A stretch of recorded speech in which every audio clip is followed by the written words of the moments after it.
नमस्कार YouTube family, R के मराठी रेसिपीमध्ये आपला स्वागत आहे. आणि मी आज बनवणार आहे महाराष्ट्र फेमस झुणका म्हणजे पिठलं. आणि ह्या छान पद्धतीने मी आज बनवणार आहे आणि तुम्हाला मी आज रेसिपी बनवून दाखवतो.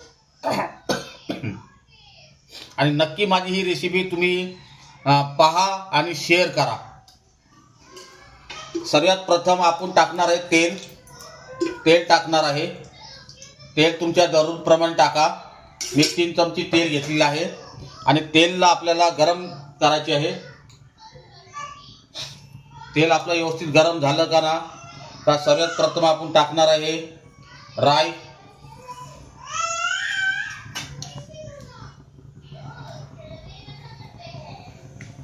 राई टाकणार आहे. राई टाकल्यावर थोडंसं टाकणार आहे जिरं. थोडं जिरं टाकल्यावरती आपण टाकणार आहे थोडं हिंग. थोडंसं हिंग टाकायचं आणि राई आणि जिरं व्यवस्थित तडतडून द्यायचं.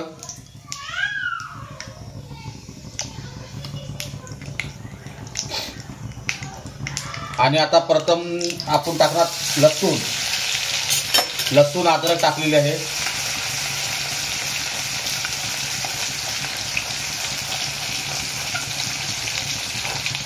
आणि लसूण टाकल्यानंतर आपण टाकणार आहे पहिली मिरची.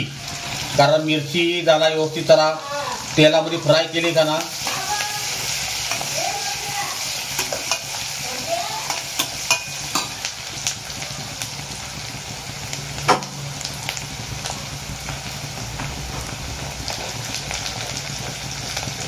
मिरची आपली चांगली व्यवस्थित तडतडली पाहिजे तेलामध्ये.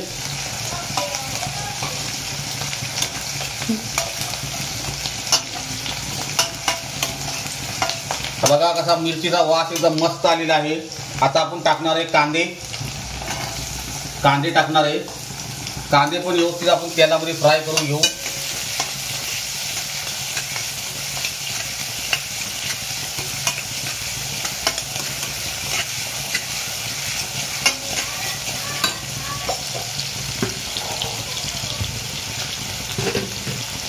आणि कांदा शिजण्यासाठी आपण टाकणार आहे मीठ.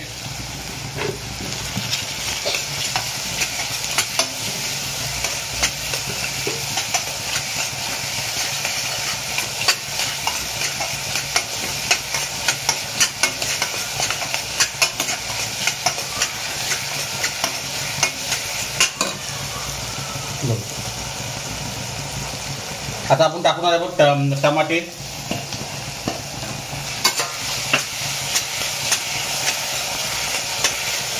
आपलीशी कढीपत्ता नव्हता म्हणून आता कढीपत्ता टाकले पण छान चव येते.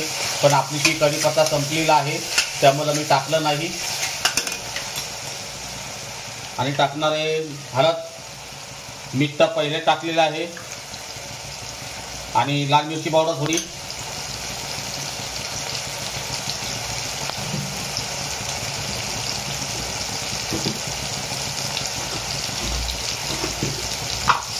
आणि टाकणार आहे थोडंसं धना पावडर.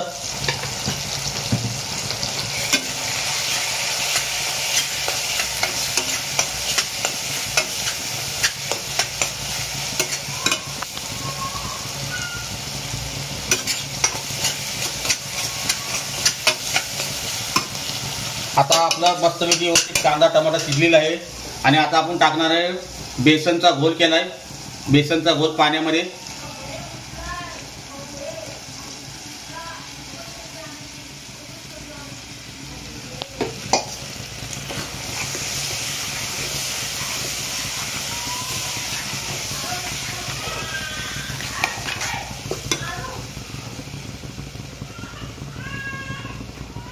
आता आपण मिनिमम 5 मिनिटं याला शिजत ठेवू आणि ढाकण लावून ठेवू. 5 मिनिटांचा आपण बघूया.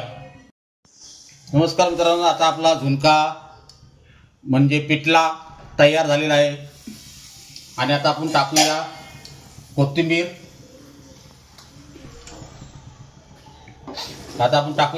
कोथिंबीर आणि मस्तपैकी झुणका तयार झालेला आहे. आणि आपला व्हिडिओ पाहत राहा. असेच मी नवीन व्हिडिओ तुम्हाला बनवून दाखवेल. आणि फर्स्ट टाइम म्हणजे मी झुणका भाकर बनवलेला आहे आणि झुणका भाकरनंतर तुम्हाला खाऊन पण दाखवेल कसा झुणका झालाय तो चव महाराष्ट्राची.